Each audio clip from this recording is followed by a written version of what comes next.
sorry, I don't buy it. Make up your mind. It drives me bonkers. The hypocrisy, the lies, the paradox, it's insane. You take that offer, attack nonstop, return the land, go back to where you came from. Welcome back to episode 3 of my new show. We called it Tech to Tanks. Wow, what a week it's been. What a week it's been in the Middle East and America. Some things that happened this week are truly, like literally hard to believe. Trump announcing that they're going to take ownership of Gaza. Like, I couldn't make this stuff up. In fact, the last person to say anything similar to that were two Israeli politicians. One is Smotrich, Bezalel Smotrich, who's the Minister of Treasury, who is, I would say, widely regarded as an extremist. And the one before him who said that is none other than Rabbi Kahana, who is an actual labeled terrorist. And here we have the United States of America president announcing that he's going to take ownership of Gaza and relocate 2 million Gazans.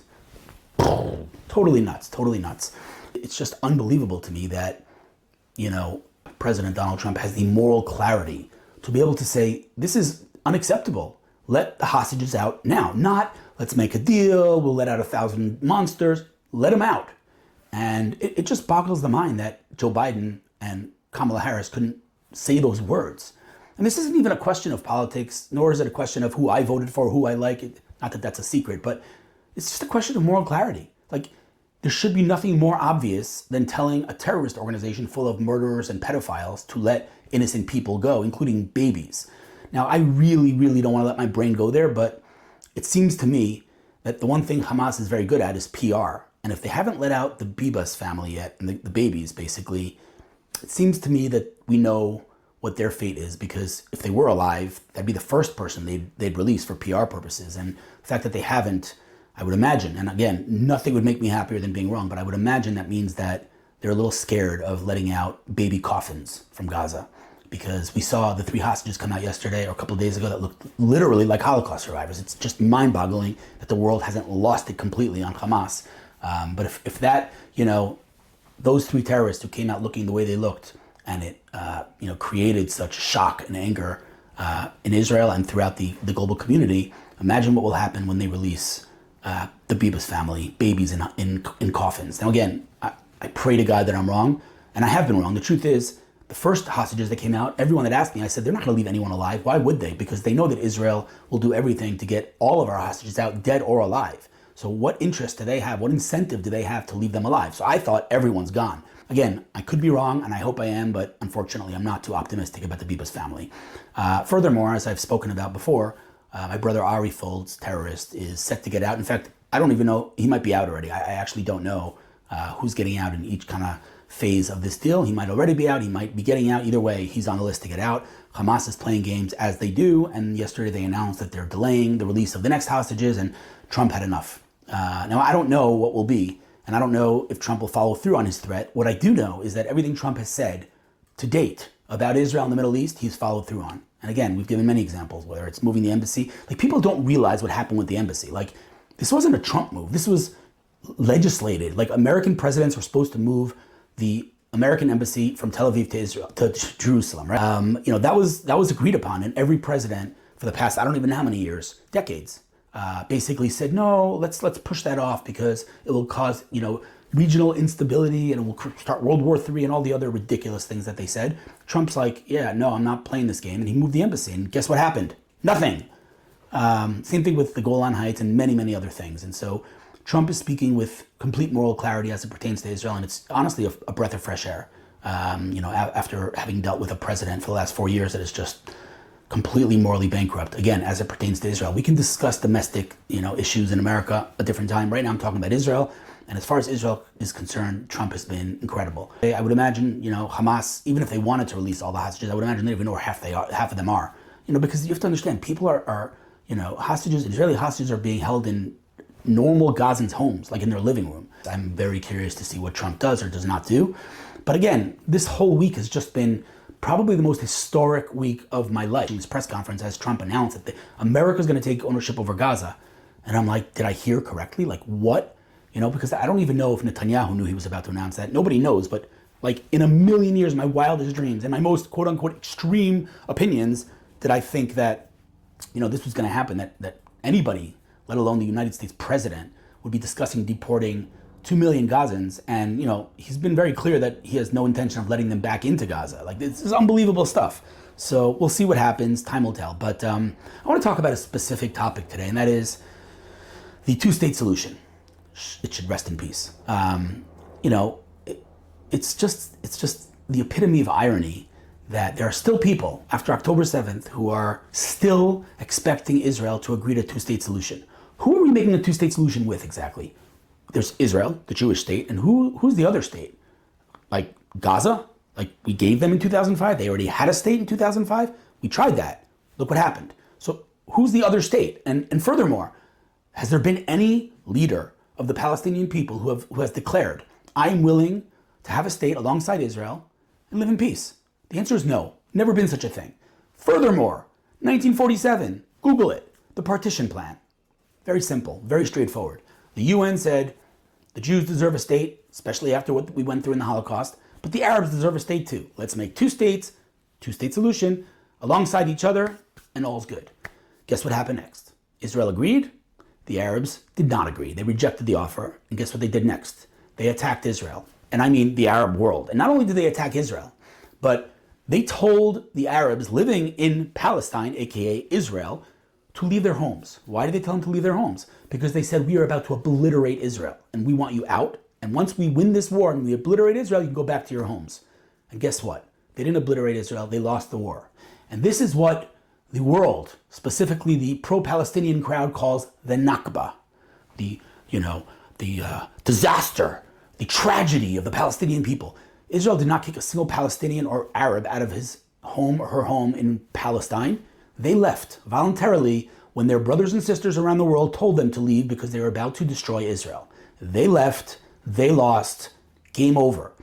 Yet somehow, the way war works in every other region, in every other country in the world, aka you win a war, you take land. Like America, like Europe, like every other country in the world. When it comes to Israel, we were attacked. We won time and time again, repeatedly. We took land, right? And now we're being, attacked nonstop. Return the land. Go back to where you came from. Like, how do people justify this hypocrisy? I mean, you're going to hear this a lot, throughout the show. I have tolerance for a lot of things. I really do. And I have tolerance for any opinion I could discuss, I could debate. I'm all good with that.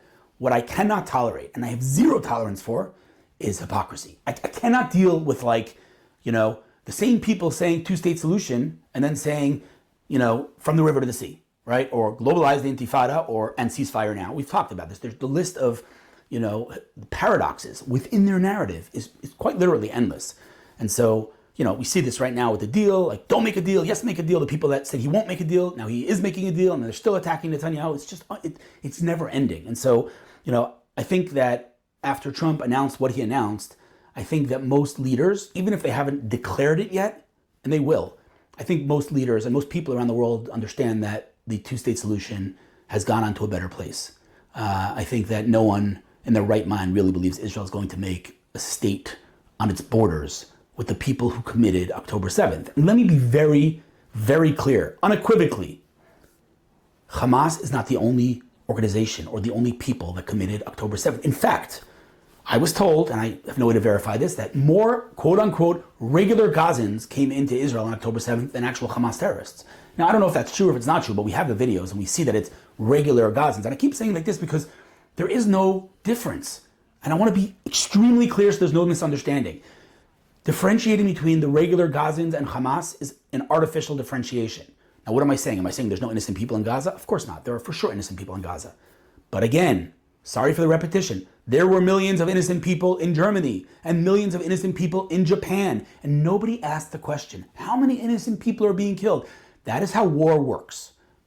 Innocent people die in war. It's tragic. I wish we could fight a war without innocent people dying. And you know what? Israel's doing, Israel's doing more than any country in the history of the world to minimize civilian deaths. So how do you explain that there are civilian deaths in Gaza? It's very simple.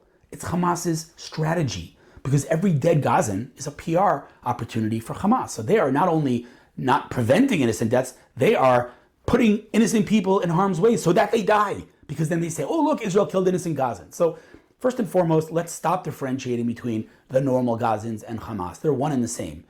Let's not forget, that Gaza voted for Hamas. Okay, they elected them. Now, I hear these like, oh yeah, but they had no choice. They were just following orders. They would have been killed. I'm sorry. We've heard the they're just following orders thing before. I'll remind you, that was the non-Nazi Germans, excuse for not standing up to Hitler. We were just following orders. We couldn't oppose because if we did, we'd be killed. I'm sorry, I don't buy it. I don't buy it for a whole long list of reasons, but think about this yourself. If someone was committing horrible atrocities in your name, why am I saying in your name? Because there has never been, in the history of the world, an Arab Muslim terrorist attack that was not accompanied by the chant, Allah Akbar. Every single Muslim terrorist attack is done in the name of Islam. And that is why, by the way, Islamophobia is a ridiculous term. I have no problem, not discriminating against innocent Muslims. By the way, the vast majority of Muslims are innocent. Like anywhere between 70 to 90% are innocent. Depends what data you have. But those 70 to 90% are silent. And so they're irrelevant because, again, the Nazis were the minority, right? In Russia, they were the minority. In every single, genocide throughout history, the ones that committed genocide were the minority.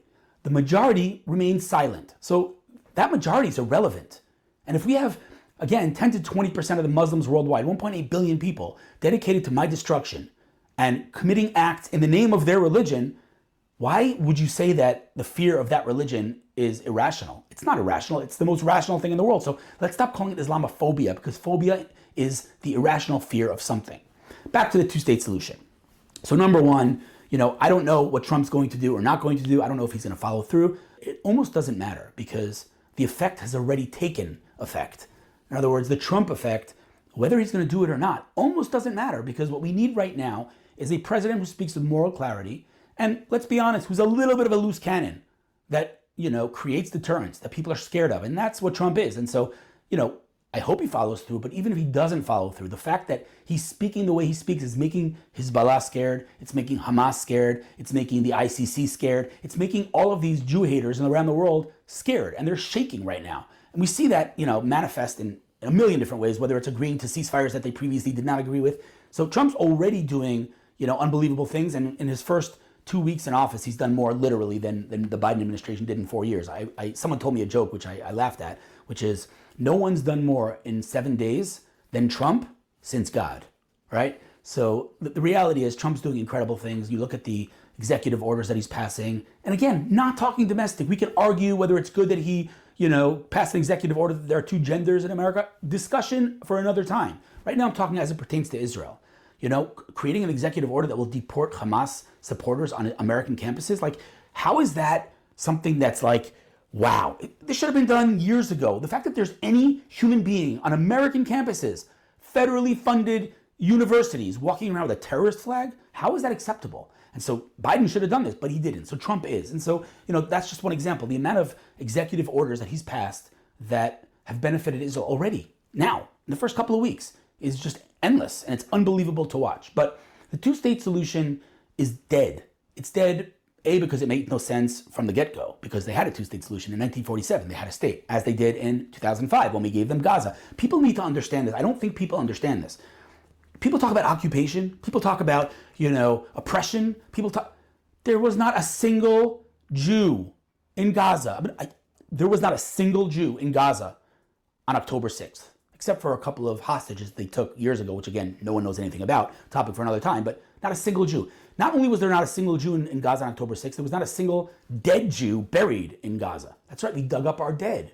But this is what we're dealing with here. And so don't tell me occupation. Study the disengagement. There was not a single Jew there. They had a state. It was called Gaza. And they chose to turn it into a terror base, as opposed to making a country. They could have taken the billions of dollars given to them as foreign aid to create school systems, to create infrastructure, to create bomb shelters, to bring food. What did they do? They created underground tunnels that, are miles and miles, tens of miles long, and that, are basically sources from which to shoot, rockets into Israel and just create terror. That's what they did. That's what they spent their money on. And so let's not, continue to peddle this ridiculous two-state solution thing. A, they had a state. B, this is unbelievable. Israel doesn't want a two-state solution, but forget Israel. They don't want a two-state solution. The irony of people telling the Palestinians, hey, I got your back, but you don't know what you want. They're like, we don't want a two-state solution. We want a one-state solution. We want from the river to the sea. We want Israel gone. We want Jews in the sea, right? They say it open, like they're not embarrassed, right? And then the West comes and says, no, you want a two-state solution. They're like, no, we don't. Yeah, you want a two-state solution. Enough already. There's no two-state solution. Israel doesn't want it. The world doesn't want it. The Palestinians don't want it. I got to think of another term to call them because it bothers me to no end that I keep using the word Palestinian when the word Palestinian is one big fabrication. But I don't know. I call them Gazans, but then there's the Palestinians in Judea and Samaria. Got to think of another word. But meanwhile, nobody wants a two-state solution. The fact that Trump is speaking the way he's speaking, I think at this point, most international leaders realize that there's not going to be a two-state solution. There's not going to be an Arab-Palestinian state. And I hope that Trump does indeed follow through and deport 2 million Gazans. And, not only because we want peace on our borders, but because, you know what? The innocent people there, and maybe not even the non-innocent, they deserve a better life. Get the heck out of here. Again, I'm sorry. I got to talk about this hypocrisy, right? What have they been saying for like decades? We're refugees. Refugees in Gaza. The definition of a refugee, just so we're clear, is someone who is kicked out of his land and lives in another land. And now they're saying, you can't kick us out of Gaza. It's our land. Wait, didn't you say you were a refugee yesterday? If you're a refugee, how is it your land? And if it's an open air prison, then why are you complaining that you're being deported to a better country to live a better life? Make up your mind. It drives me bonkers. The hypocrisy, the lies, the paradoxes, it's insane. So the two-state solution's done. I don't think anyone has any questions about that. And now we wait to see what Trump does. Hopefully he will follow through and deport them to a better place. And I mean that, by the way, not sarcastically. Get them out of here. They'll win, we'll win. It's win-win, right? And I hope that he does what he's going to say, what he's saying he's going to do in terms of, domestically deporting Hamas, supporters, et cetera, et cetera.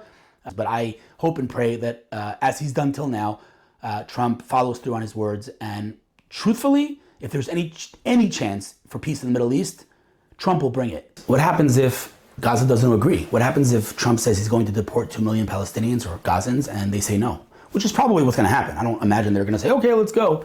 Which, again, ridiculous. You're a refugee in an open air prison. Why would you not want to leave? So, nobody wants it to get to this, but I think that Trump's not going to give anyone a choice. And again, I think he'll give them incentive. To be clear, he'd be smart to give them incentive. He'd be smart to say, you want to leave Gaza, or you're agreeing to live Gaza, and your house, let's just say, is worth $1 million, or your house is rubble and it's worth nothing. I'll give you $2 million, right? So he should incentivize them so that there's no need for force. That being said, I don't think, if I know Trump, I don't think there's going to be any choice. I don't think he's going to give them any choice. What does that mean? How does that manifest? Are we going to actually stand there with machine guns and forcefully? I don't know, right? I don't know, but I don't think Trump's going to take no as an answer. And again, I'm just basing that on what I know of Trump. And honestly, as funny as this is, it's just, you can't make this stuff up. I really do actually believe that Trump is thinking of this as a real estate opportunity, which is, you can't help but laugh. So I don't think Trump's going to take no for an answer. I think the Gazans are going to be deported. And I think Trump knows exactly what he needs to do. And he's right, because, as Apple famously said, think different, right? Because we've done the same thing.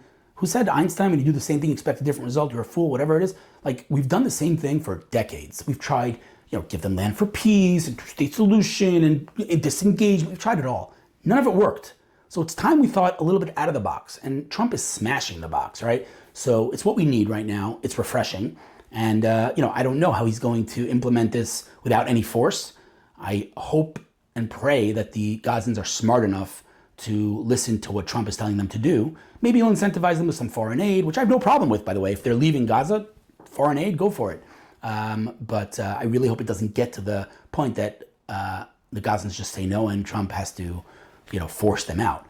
They'd be really dumb to do that. But let's also not forget that they're radical Islamists, and radical Islamists don't operate by mine and your value system, and they don't believe in surrender, and they don't understand the concept of defeat. So I don't see them coming out with their hands up. But I do believe at some point you're a human being. You don't want to die. Again, radical Islamists do want to die. It's very, very hard to kind of predict the behavior of someone who's unpredictable. It's very hard to predict the behavior of someone that you don't know what lies at the most foundational, fundamental part of their entire theology and mentality, right? So I don't know, but all I can say is they'd be idiots to not listen to Trump, because he's going to make their life better, period. So if they want to stick, to this is our land and we're not going to leave, then I believe Trump's going to do whatever he has to do to make sure that they do indeed leave and hopefully get a better life somewhere else. Okay, let's say Trump goes through with this plan and they are, deported and Gaza's empty. Who takes control, right? So again, Trump has said that the U.S. is going to take control. I don't exactly know what that means. I can speak now as an observant Jew. Gaza is formally, officially, by the Torah, based on the Bible, part of the land of Israel. So, we don't exactly want a foreign government ruling over parts of Israel, right? But again, that's long term. In the short term, I have absolutely no problem with, the U.S. coming in and rebuilding Gaza and doing whatever it has to do, as long as we understand that this is not a permanent plan. And down the road, they will hand Gaza over to Israel. What Israel does, by the way, is a whole big question. Do we resettle Gaza? Do we take security control like we have in Judea and Samaria? No one knows. But in the short term, I really have no problem with the U.S. taking control over Gaza, taking ownership over Gaza, to rehabilitate, to rebuild, to do everything they need to do, and then hand it over to Israel, which is, I hope, what Trump intends on doing, although he has alluded to the fact several times that this is a permanent thing, that they're going to own Gaza. I don't understand why he would want to do that other than the real estate. It's again, it's humorous, but it is good real estate. It just is. So my hope is that America takes control. America does what it needs to do to rebuild Gaza and then hands it over to Israel. And then Israel decides what next. I don't know what Israel will do. I'm just telling you honestly. I know that Israel will maintain security control. I know there will never be a threat on Israel's border from Gaza ever again. And I know that Israel's not going to give, or let Hamas rule over Gaza. And I know Israel's not stupid enough to let the Palestinian Authority rule over Gaza. Who will? I don't know. I don't think most of Israel wants to settle Gaza. I don't think that's, I think a consensus is that we don't want to be in Gaza. Although, now that I think about it, that consensus is based on the fact that we have Hamas there. And we don't want to, resettle because we don't want soldiers dying. But if Gaza's empty, then maybe we will go back to pre-disengagement days, but there are, 10,000 people settling Gaza who were forcefully removed from their homes. I mean, that's my personal opinion. That's what we should do, but time will tell. All I know is that Hamas and the Palestinian Authority will never rule Gaza again, and that, for me, is a win and a success right there, irrelevant of what happened next. What do the Palestinians, the Gazans, or the Arabs that call themselves Palestinians, what do they actually want? Do they want a better life? Because if they want a better life, then this Trump plan should be like a breath of fresh air for them. Okay, they get to relocate, have a better life, probably tons of foreign aid. They should be happy if that was their goal, if that's what they live for, a better life. But again, and I'll keep saying it because it is so fundamental, you and I have a value system. We have some fundamental values, like I treat you with dignity, you treat me with dignity. It's just a foundational concept and principle upon which Western civilization is built. They don't share that value system. We need to understand, if I offered you an incentive, and if your house was worth $5 million and I gave you $10 million to move to paradise, you would take that offer, right? Okay, maybe you'd have to figure out schools for your kids. You would take that offer. But if your goal in life is to perpetuate suffering, to always be in victim mode, right? And to always blame the Jews and try to, liberate Palestine. I've said it before. What was Yasser Arafat liberating in 1964? There was no occupation. What was he liberating? He says it. He was liberating all of Israel. They want all of Israel. And so if their aim and their goal is to live a better life, this plan should be amazing for them. But if their plan and their goal is to maintain victim status and refugee status, right? The Arabs who call themselves Palestinians are the only group of refugees in the world, in the history of the world, that has grown in number. Think about it. If you're a refugee and you have a kid, that kid is no longer a refugee. He's settled in the land that he was living in, but not them, right? The refugee status transcends generations. It goes by generation to generation. It's crazy. So, I do want to hope that somewhere deep down, these people are just human beings who want a better life, and that's what we're being told. That's the narrative. They just want a better life. But history has shown that that's not the case, and that they're going to fight to the death over this land that they just yesterday called an open-air prison. So I'm not too optimistic that they're going to, jump for joy at this deal. In fact, initial reactions around the world, especially in the Arab world, is that not only is this not going to happen, but it's been ridiculed. What's his name? Erdogan from Turkey, right? He's like, we shouldn't even talk about Trump's plan. We shouldn't even take it seriously, right? So, it's being rejected unequivocally. It's just a no from the Arab world. And so I don't think that's going to be too different in the Palestinian world. But I do think that, I do hope, I don't know if I can't say I think, I hope that at some point, some of these people will come to their senses and say, enough already. Let's just go live a better life. But again, history has shown otherwise. So time will tell. So the next question is about Elon Musk. You can talk about Elon Musk for days. Such a fascinating dude. Like him, don't like him. You cannot deny that the richest man in the world, who is deeply autistic and just super duper awkward, he's just an entertaining dude. You can not like his opinions, that's fine. But anyway, so the question is, he obviously established this new, Doge, is that what it's called? Doge, this new program within the government to just increase efficiency. I just finished reading the Musk book, not just a couple of months ago.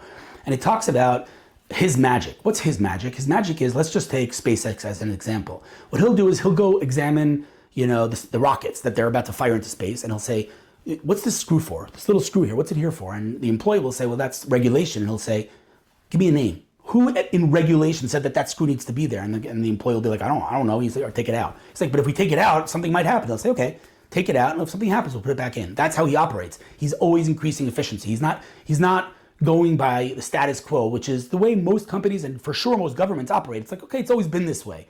That's not his mindset. And so he's coming and he's, increasing efficiency and finding, honestly, insane money being spent on just garbage. We all saw it. $50 million to condoms in Gaza. You couldn't make this up if you wanted to. So now we're talking about U.S. aid. The sick amount of money that the U.S. is spending on global aid, and we're seeing it's going directly to pay to slay, right, which is the Palestinian Authority's initiative to pay every terrorist who kills a Jew. And the more Jews you kill, the more salary you get. My brother's terrorist has been getting a salary. His family's been getting a salary for 6 years. You can't make this stuff up. This is insanity on a different level. And so the fact that USAID is supporting that initiative is just bonkers. It's bananas, right? But that's just one example. It's just been so deeply corrupt and inefficient. By the way, not much different than the UN and UNRWA and the Human Rights Council. Human Rights Council, like, go look who's on the Human Rights Council. Like, Iran is the chair of the Human Rights Council. Iran. Like, who violates human rights more than Iran in the world? It's wild, right? So this past week, America left the Human Rights Council, Israel left the Human Rights Council. Again, something that should have happened years ago. But the bottom line is USAID, has been caught red-handed funding actual terror, not to mention all the money it's wasting. And so now, Musk is starting to question that and change things. And I'll be honest with you, like, some of the things that he's doing are causing real damage to individuals, to human beings who have a job, and now they're just being fired. And I get it. Don't misunderstand. Like, I'm not belittling that. If you're watching this and you lost your job because of Musk's new initiative, I'm sorry. Like, deeply, it sucks. But you also have to start to look at this a little bit, wider perspective and realize, like, your job is important. It is. But we also have to figure out how to streamline and just increase efficiency in America's spending. And so I think it's a blessed initiative, as hard as it might be to pull the Band-Aid off. And again, it is hard because America's been spending billions of dollars and now all of a sudden everything's going to change. And this affects people and families. I get it. But it also needs to be done. And so, I think he's going to just kind of question every single dollar spent by the government. And mark my words, I would say within 6 months, I would say there's going to be $1 trillion saved from U.S. spending. $1 trillion. Mark my words. 6 months, $1 trillion, which is absurd and obscene amount of money. And so I think my hat's off to Musk. Yes, he's a little bit aggressive. There's no question about it. And he's a little bit like Trump, not diplomatic, and doesn't do things the way regular entrepreneurs do things. But it's kind of working, right? So time will tell. But I'm pretty satisfied with this new situation where Musk is in charge of government efficiency in the United States government and the State Department, whether it's the FBI, the CIA, the IRS. Let's just ask the questions, right? How many auditors work in the IRS? The numbers would boggle your mind. Just complete bloat, just unnecessary extra fat. And so it's time we went on a diet, and Musk is the best dieter in history, right? So I'm pretty happy about it. And I think, as much as certain people are hating on Musk and on Trump for pulling off the Band-Aid, I think in the long run, this is going to be net positive. I think America's going to gain, and I think as a result, the global community is going to gain. And I'm pretty optimistic about it. So let's see what happens. Thanks for joining us today.